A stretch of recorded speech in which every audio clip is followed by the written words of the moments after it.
Hey guys, it's me Moon Pies. Welcome to Tube Tuesday, your weekly dose of how to get noticed and bigger and make money if you want to on YouTube. Brought to you by netstories.com. This week I'm going to dive into Twitter and give you specific ways on how you can get noticed, get bigger, make more money if you want to on Twitter, through Twitter. And before I dive right in, just so you know, this is the shirt I wear every Tuesday, and well, every Tuesday I'm filming the video. I don't really actually say, oh, it's Tuesday, this is my Tuesday shirt. I really don't wear this out in public much. But the reason I wear this shirt is I wanted to get an identity, something that no one else would be wearing, and no one will be wearing this shirt because at Market is my Twitter account. Yes, I've been on Twitter since shortly after the site opened, way back in the early days. That's why I had Market. And I don't really promote my Twitter feed because it's mostly related to my real work, which is writing about financial stuff in the stock market, hence Market. So I really don't promote it as a YouTube feed or try to tell you guys, oh, follow at Market on Twitter, because you're probably going to be bored for the most part. But this time I'm going to actually dive into my Twitter account and into Twitter in general and go in there and show you things that you can use to get noticed. So let's just dive right in. Alright, now the first way that you can use Twitter to promote your page is to actually promote your page. Now, I know some of these are going to seem basic to you, but hopefully by the end of this video, one or two, maybe even three of these six things may not seem so obvious, so bear with me. The first one's obviously the easy one.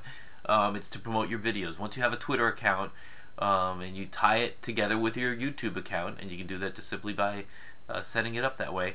Once you're on your video, once you upload a video, this was like my most recent video, down here there's a share tab, and this obviously is meant for people that are watching your video, but you can also promote it yourself, and you can either just copy the link of your video, or you can just use the share feature right here, and that gives you the link, or you can just come right here and click on Twitter, share to Twitter. But you open Twitter, boom, there's your Twitter page, and right there you can just hit tweet, but no one's gonna follow that. It's just gonna seem promotional in nature.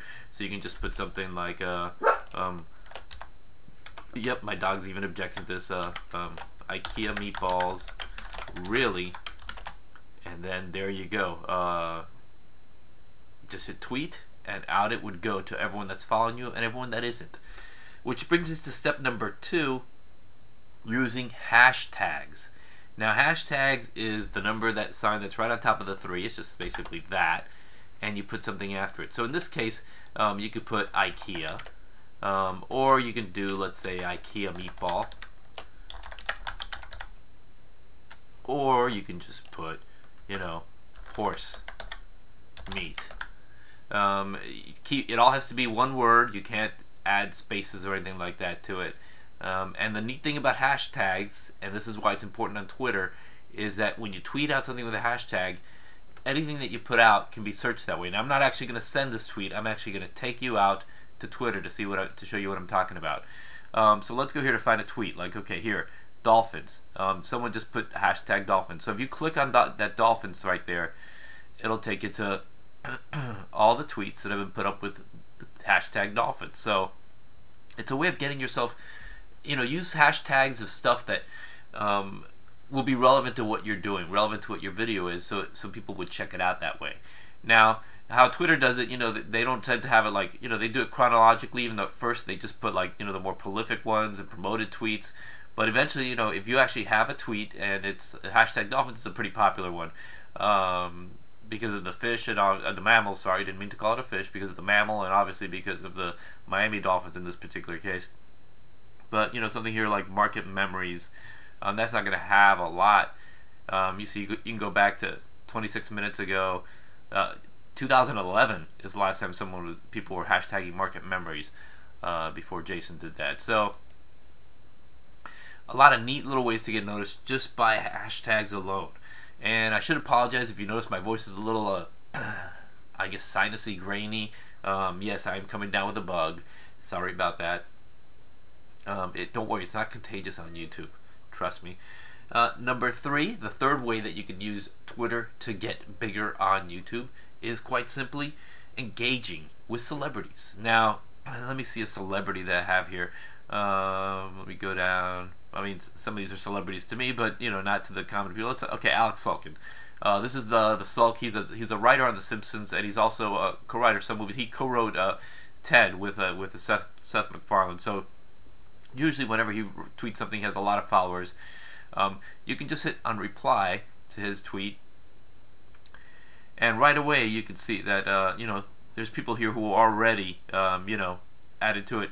The reason you want to reply to celebrities is not because they're going to notice you, and they're not. You're rarely, if ever, going to get a response from them.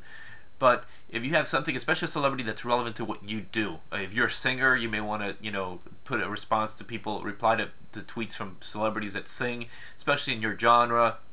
Anything you do, if you're an athlete, celebrities in that sport. If you are into arts and crafts, even something as silly as Martha Stewart, you can follow. And the purpose from that is that you reply to them, and you're never going to hear from them. It's not going to create anything. But when you actually people are checking out the replies, as you saw when I did the reply, you're actually seeing other names of other people that replied. So you may think, oh wow, you may actually get read on a reply that you've put in for somebody. So that's another way to get noticed. Just engaging with celebrities to get your name out there. People to notice your Twitter account. What you really want is followers on Twitter, so you can get through with when you're promoting your own videos, as I did, was the first step. And yeah, just so you know, don't just promote the videos over and over again. Don't barrage people that way. Give them some reasons to follow you. Retweet other people. Put interesting thoughts that are not promotional in nature at all. You don't want to make it a truly marketing type channel. If not, people are really not going to want to follow you. The good thing is to have steady content on Twitter with the occasional self-serving tweet. And let's go to step number 4, is to reach out to local promoters.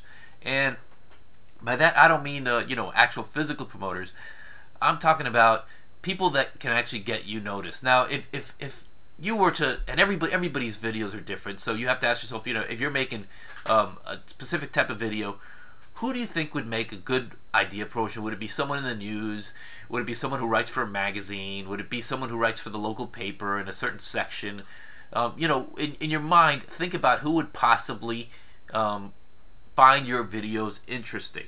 And that's what you do. You basically, and let's say the ideal thing is to aim local, because if you go national, it's gonna be harder. No one's gonna, they're probably, people get spammed all the time. But you can just put in a tweet, and you can put a direct message through Twitter, or you can also just use their hashtag. Like let's say here, Herb Greenberg. If I was gonna write, hey, I just uploaded a video about 4 stocks to watch. I'm not gonna put this, but you put his name in there, whatever, and you can just put it in there. You can always put a hashtag, CNBC or something like that. I'm not gonna send this. No, sorry, Herb. I'm not gonna. You'll be fine. I'm not sending this, but you can actually get stuff out that way and send it out. And you never know, and a lot of times, especially a lot of people out there, especially in the media and magazines and publishing and all different types of stuff, that they're like looking for story ideas. You never know if maybe a video you uploaded might have some legs. And at the very least, on the local level, there's local section of the local newspaper. There may be something there of spark. You don't want to send them every video you do. Eventually, you're going to wear thin. Make sure it's something that you think is promotable, worthy to promote. But that's when you can reach out to local promoters. Step number 5, 5th way you can use Twitter to enhance your YouTube visibility, is to just reach out to people that are interested in what you do and ask them to do collaboration videos. And collaboration videos is a bit of a lost art. It was pretty big back in the early days when it was just a bunch of amateurs on YouTube and people were just helping each other with videos. You don't really see that a lot these days. Most of the time you ask for a collaboration video, people will turn you down. But you can always put a collab video request with a hashtag, a related hashtag, and just float it out there, and you never know who's going to respond to you. And the 6th and final idea is to use Twitter for video ideas. I can't emphasize this enough. I think the one thing, Twitter has its limitations. Everybody already knows about the 140 characters, the fact that it's all one way for the most part, promotional. It's not really engaging and interactive. There's not a lot of back and forth despite the reply feature. But what it's really good for is so you are on the pulse of what's happening. Find what you want to do. Find what's interesting to you, and follow the people that you think are the tastemakers, the early leads. I found a lot of people, local and markets and family and friends and stuff. I mean, I found a lot of stuff that's pertinent to me because I get story ideas. Since I write for a living, I get a lot of story ideas just from tweets that are people that are usually the first responders on things. And the same thing can happen to videos. That IKEA meatball video happened because I saw a tweet last week on Monday, right when the story broke, about the story. So I said, oh, wait a minute, this is happening now. I could probably work on something. Yes, and I had the idea in my mind. It gelled pretty quickly. And it happened because I was right there on Twitter, checking it out. Instead of waiting a day or two until it was in the news in the newspaper, I had the early story, so I had an early video response to it. I think that's why this is important, that you use Twitter as a way to create content. Not taking other people's content, of course, but using it to inspire your own content to something that's relevant, something that's trendy within what you're doing. So anything that you're doing, let's say you're a motocross biker, and you can follow all the motocross extreme sports celebrities. Sorry, I am under the weather today. And you find what they're doing, and whenever something of note happens, you can parlay that into a video. It's as simple as that. Yeah, I just went for the water. So that's it. That's this week's How to Get Tube Tuesday lesson, which is basically 6 ways to get noticed on Twitter.